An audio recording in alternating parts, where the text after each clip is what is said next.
cómo hacer una reseña literaria en un 2×3. Bien, la reseña literaria. Vamos a analizar acá brevemente este género y cómo se redacta. En este caso es una reseña que trata sobre la obra El Dr. Jekyll y Mr. Hyde. Es una novela que muchos conocen. Este tipo de texto, la reseña, es un poco expositivo porque va a presentar información sobre la obra que comenta, pero también es un poco argumentativo porque va a dar la opinión sobre el autor de la reseña en cuanto a esa obra. Por lo tanto, vamos a encontrar algunos recursos expositivos, otros argumentativos y vamos a encontrar subjetivemas. Bien. Aquí tenemos el título de esta reseña que fue publicada en un diario, El misterio detrás de la puerta. Aquí tenemos a la autora, Ingrid Scott. Y acá quiero que veamos este primer párrafo. El extraño caso del Dr. Jekyll y el Sr. Hyde es una novela corta de terror escrita por el autor escocés Robert Louis Stevenson, publicada en el año 1886. Observen cómo en este primer párrafo de la reseña directamente nos menciona título, género, autor y fecha. Cuando yo empiezo a hacer una reseña tengo que poner eso en el primer párrafo para que el lector sepa de qué voy a hablar. No puedo dejarlo para el segundo, tercer, cuarto párrafo, no. Tiene que estar en la introducción. ¿Podemos usar una frase gancho? Sí, también podemos agregar una frase que genere interés en el lector. Bien, a partir del segundo párrafo nos vamos a encontrar un resumen del argumento de la novela, por supuesto sin spoilear el final. La novela se centra en la investigación que hace el abogado Utterson acerca de la relación entre un desagradable ser, Edward Hyde, y el prestigioso y amable doctor Henry Jekyll. Un día, paseando por Londres, ahí viene toda la síntesis del argumento que se extiende hasta aquí. El abogado Utterson, impresionado por el relato de su amigo y sabiendo que en el testamento de Jekyll la herencia es para el ignoto Hyde, supone que éste lo está extorsionando y comienza a investigar. Hasta ahí.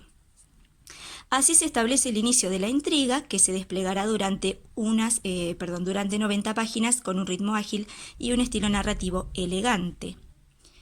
Aquí ya tenemos que nos anticipa que va a ser de intriga y no nos cuenta el final. Último párrafo de la reseña es una clara recomendación de lectura.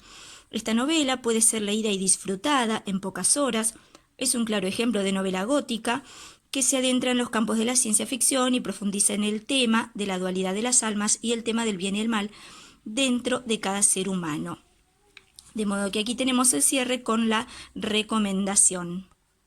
Por último, aclaro algo que ya había mencionado, en este tipo de textos es común encontrar subjetivemas, aquí referidos a los personajes, desagradable ser para el señor Hyde y prestigioso y amable para el Dr. Jekyll, y más adelante subjetivemas acerca de la novela en general, un ritmo ágil, un estilo narrativo elegante.